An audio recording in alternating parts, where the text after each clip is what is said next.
Hi hello எல்லாரும் எப்படி இருக்கீங்க? இந்த வீடியோ வந்துட்டு ஒரு சண்டே தான் ஷூட் பண்ணிட்டு இருந்தேன். அன்றைக்கி வந்துட்டு எங்களுக்கு ஒரு இம்பார்ட்டன்ட் டே, அது என்னன்னு சொல்லிட்டு வீடியோ போக போக அப்படி சொல்கிறேன். அதோட நீங்கள் கேட்ட கொஷின்ஸ் ரெண்டு இம்பார்ட்டண்ட்டாக, ஒன்று பிரெஸ்ட் மில்க் இன்க்ரீஸ் பண்ணுறதுக்கான ஃபுட்ஸ், அப்புறம் வந்து சி செக்ஷன் ரெக்கவரி பற்றி கேட்டிருந்தீங்க. அதையும் இந்த வீடியோவில் அப்படி இன்க்ளூட் பண்ணுறேன். இப்போ சம்மர் லீவில் ஸோ நான் கொஞ்சம் மெதுவாக தான் எழுந்திருப்பேன். ஹஸ்பண்ட் யூஸ்வலாக எழுந்திரிச்சிட்டு அவங்களுக்கு டீ வச்சுட்டு எனக்கும் வந்துட்டு பால் கலந்து வச்சுருவாங்க.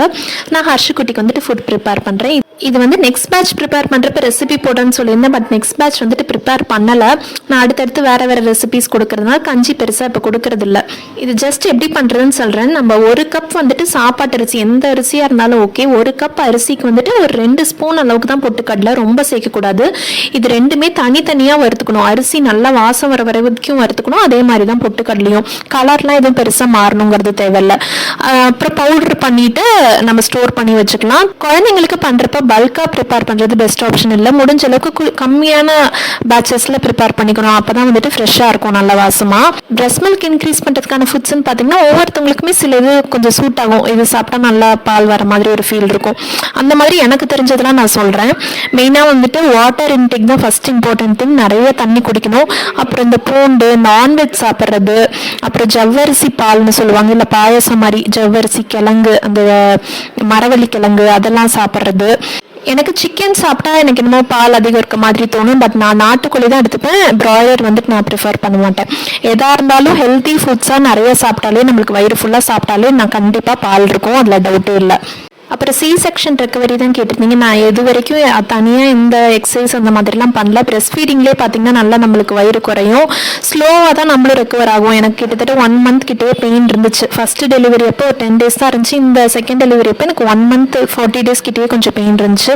போஸ்ட் டெலிவரி கண்டிப்பாக முதுகுக்கு நல்ல சப்போர்ட், ஒரு 2 பில்லோ வச்சு நல்லா உட்காந்து ஃபீட் பண்ணுங்க. குனிஞ்சு ஃபீட் பண்ணாமல் தண்ணி மெயினாக நிறையா குடிச்சுக்கோங்க. அன்றைக்கி அக்காவும் அக்கா பையனும் வரதா இருந்தாங்க. சரி மட்டன் பிரியாணி பண்ணலாம், எல்லாத்துக்குமே பிடிக்கும். அது ஒரு 3/4 கிலோ எடுத்திருந்தேன்னா அதுக்கு வந்து சீரக சம்பா ரைஸ் ஒரு 1/2 கிலோவில் செய்யலாம் அப்படின்னு சொல்லிட்டு ஜாபர் பாய் இருக்கார்ல, அவர் ரெசிபி தான் ஃபாலோ பண்ணியிருந்தேன். பட் வந்துட்டு அன்னைக்கு வந்து கொஞ்சம் சொதப்பிச்சுன்னு தான் சொல்லணும். என்ன மிஸ்டேக் பண்ணேன்னு கரெக்டாக அரிசி கொஞ்சம் அதிகமாக வேக வச்சுட்டேன்னு நினைக்கிறேன். பட் வந்துட்டு ரொம்ப உதிரியாக இல்லாமல் கொஞ்சம் குழஞ்ச மாதிரி வந்துருச்சு. பட் டேஸ்ட் எல்லாம் கரெக்டாக இருந்துச்சு. அந்த கொஞ்சம் குழஞ்சிருச்சு. பிரியாணி ட்ரையல் அண்ட் எரரில் தானே நல்லா வரும். எனக்கு ஆனால் ரிவர்ஸில் ஃபஸ்ட்டு 2 டைம் வந்து பெர்ஃபெக்டாக சூப்பராக வந்துச்சு. இந்த 3rd டைம் வந்துட்டு கொஞ்சம் சொதப்பிட்டேன். நம்ம வீடியோஸ் பார்த்துட்டு இருக்கிறவங்களுக்கு தெரியும் அது என்ன இம்பார்ட்டன்ட் டேன்னு. அதுக்காக தான் வந்துட்டு அக்காவும் அக்கா பையனுமே கூப்பிட்டுருந்தோம். என்னன்னா வந்துட்டு ஃபோட்டோ ஷூட் தான் பண்ணுறோம். நம்ம பண்ணுற ஃபோட்டோ ஷூட் தான் தெரியுமே, மாதம் மொக்கையாக பண்ணிட்டு இருந்தோம். இந்த தடவை 7th மந்த் எண்ட் ஆல்மோஸ்ட் ஹர்ஷுக்குட்டிக்கு சரி சூப்பராக பண்ணலாம். ஏன்னா நான் முன்னாடியே சொல்லியிருந்தேன், ஹர்ஷுக்குட்டி கொஞ்சம் உட்காரணும், அதே சமயம் வந்துட்டு அவனுக்கு பல்லும் வரக்கூடாது, அதே சமயம் வந்துட்டு அவனுக்கு ஹேரும் ரொம்ப வளரக்கூடாதுன்னு அந்த 3மே வந்துருச்சு. இந்த மாதிரி டைமில் தான் வந்துட்டு ரித்வாக்குமே அவன் 6th மந்த்து 7th மந்த் இந்த டைமில் தான் வந்துட்டு அவனுக்கும் ஒரு ஃபோட்டோ ஷூட் பண்ணியிருந்தோம். அதையும் நான் முடிஞ்சா அந்த பிக்ஸையும் நான் அட்டாச் பண்ணுறேன். நம்ம குழந்தைங்க வளர்றதே தெரியாதுல, நம்ம வளர அந்த ஸ்டேஜஸ்லாம் சுத்தமாக மறந்துடுவோம். இந்த ஃபோட்டோஸ் வீடியோஸ்லாம் தான் நம்மளுக்கே ரிமைண்ட் பண்ணும் எப்படி இருக்காங்க அப்படின்னு சொல்லிட்டு. எல்லாம் அந்த பிரியாணியே அட்ஜஸ்ட் பண்ணி சாப்பிட்டோம்.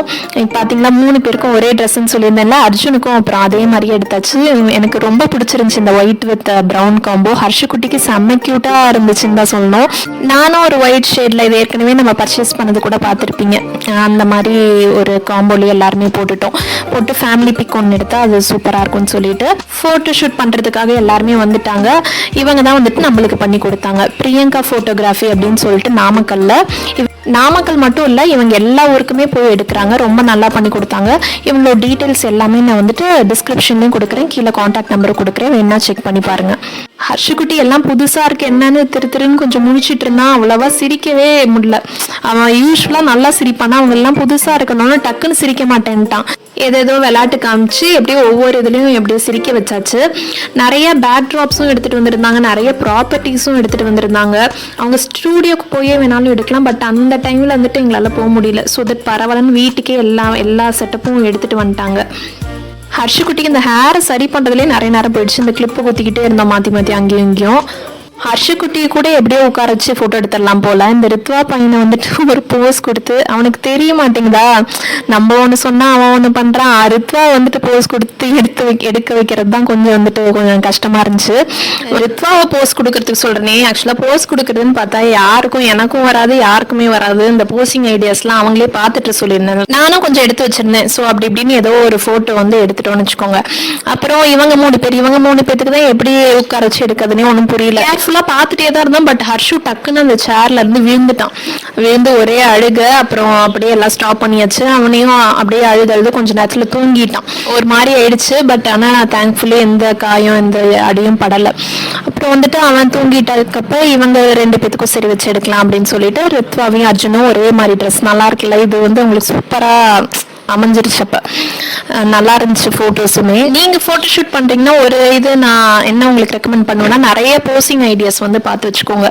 அப்போதைக்கு டக்குன்னு நம்ம சொன்னோம்னா அவங்களுக்கும் எடுக்கிறதுக்கு ஈஸியாக இருக்கும். நம்ம பார்த்து வைக்கிறது கொஞ்சம் நேரம் நடுவில் பிரேக் எடுத்தாச்சு. ஃபோட்டோகிராஃபர்ஸும் போயிட்டாங்க. அப்புறம் ஹர்ஷகுட்டி தூங்கி எழுந்திரிச்சு அவனுக்கு ஏதாச்சும் ஃபீட் பண்ணிட்டு, அன்னைக்கு ஸ்வீட் போட்டுட்டு தான் வச்சிருந்தேன். அதை நல்லா மஸ்ட் கொடுத்துட்டு அடுத்த ஃபோட்டோ செஷனுக்கு ரெடி ஆகிட்டு இருந்தோம். ஏன்னா ஃபர்ஸ்ட் ஹர்ஷகுட்டிக்கு இந்த ட்ரெஸ் மட்டும் தானே, வேறு எதுவுமே போட்டு எடுக்கல. இந்த ட்ரெஸ் என்னமோ எனக்கு ரொம்ப பிடிச்சிருந்துச்சு ஹர்ஷகுட்டிக்கு. பட் அது கார்ல வச்சு மட்டும்தான் எடுத்தோம், வேற எதுவும் பிக்ஸ் எடுக்கல. அடுத்தடுத்து என்னென்ன எடுத்தோம்னா, ஃபர்ஸ்ட் ஒரு டப் மாதிரி வச்சு இதில் உட்கார வச்சு இந்த மாதிரி ஒரு செட்டப், இதுவும் கியூட்டா சூப்பர் கியூட்டா இருந்துச்சு. அடுத்தது இந்த மாதிரி ஒரு செட்டப் நம்ம போட்டு டக்குன்னு ட்ரெஸ் மாற்றி அவங்களும் பேக் ட்ராப்ஸ்லாம் மாற்றி ரெடியாக வச்சிருப்பாங்க. குயிக்காகவே போக எடுத்துட்டோம். ஹர்ஷகுட்டியும் எப்படியோ சிரிச்சு அவனும் கோஆப்ரேட் பண்ணிட்டான். இதுதான் நான் ரொம்ப ஆசைப்பட்டு எடுத்தது. இந்த கேர்ள் பேபி லுக் எப்படி இருக்குன்னு சொல்லுங்க, எனக்கு ரொம்ப பிடிச்சிருந்துச்சு. அப்படியே சீரியஸா கேர்ள் பேபி மாதிரியே தானே இருக்கான். நீங்களும் கமெண்ட் பண்ணுங்க எப்படி இருக்கான் அப்படின்னு சொல்லிட்டு. அவங்க கொஞ்சம் ஆக்சசரிஸ்லாம் வச்சிருந்தாங்க. இந்த டாய்ஸ், இந்த ஹேர் பேண்ட் மாதிரி இருக்குல்ல, அதுவுமே அவங்க வச்சிருந்தாங்க. கரெக்டாக அந்த ட்ரெஸ்ஸுக்குமே சூப்பராக மேட்ச் ஆயிடுச்சு. இதுல ஹர்ஷகுட்டியோட எந்த லுக் அண்ட் எந்த பிக் பிடிச்சிருக்கு அப்படின்னு சொல்லிட்டு கமெண்ட் பண்ணுங்க. நம்ம ஃபாலோவர்ஸ்க்கு 10% ஆஃப் கொடுக்குறாங்க. நீங்க போட்டோ ஷூட் இல்லை வீடியோ ஷூட் பண்ற பிளான் இருந்துச்சுன்னா இவங்களை காண்டாக்ட் பண்ணி பாருங்க. இவங்க வெட்டிங் ஃபோட்டோகிராஃபிலேருந்து வீடியோகிராஃபி எல்லாமே எடுக்கிறாங்க. New born, maternity, baby shower function, அந்த மாதிரி எந்த ஃபங்க்ஷன்னாலும் நீங்கள் உங்களை காண்டாக்ட் பண்ணி பார்க்கலாம். இதில் அந்த ஃபோட்டோஸ் பிடிச்சிருக்கு அப்படின்னு சொல்லிட்டு கமெண்ட் பண்ணுங்கள். நான் இந்த ஃபோட்டோஸை திருப்பி அத்தனை தடவை பார்த்துருப்பேன். நான் ஒரு ஃபோட்டோ பைத்தியம் மாதிரி, எனக்கு ரொம்ப பிடிக்கும். இந்த ஃபோட்டோஸை பார்த்துட்டே இருப்பேன் சீரியஸாக. ஓகே, அப்படியே 6 years பேக் போகலாமா? இதில் தான் ரித்வா குட்டியோட ஃபோட்டோஸ். ரித்வாவையும் கிட்டத்தட்ட இதே டைம் 6 months 7 months கட்ட தெரியல, அந்த டைமில் தான் இவனுக்கும் ஒரு ஃபோட்டோஷூட் பிளான் பண்ணியிருந்தோம். இப்போ இந்த வீடியோக்காக போடுறப்ப தான் தெரியுது எப்படி இருந்தான் அப்படின்னு சொல்லிட்டு நாங்களே மறந்துட்டோம். இப்போ எவ்வளோ வளர்ந்துட்டாங்கிற மாதிரி. சீரியஸாக அந்த ஃபோட்டோஸ்லாம் தான் நல்ல மெமரிஸாக இருக்கும்னு தோணும். இந்த வீடியோ உங்களுக்கு பிடிச்சிருக்கும்னு நினைக்கிறேன். பிடிச்சிருந்தா லைக், ஷேர் அண்ட் சப்ஸ்கிரைப். நான் அடுத்து மறுபடியும் நாளைக்கு சந்திக்கிற வரைக்கும் பாய்.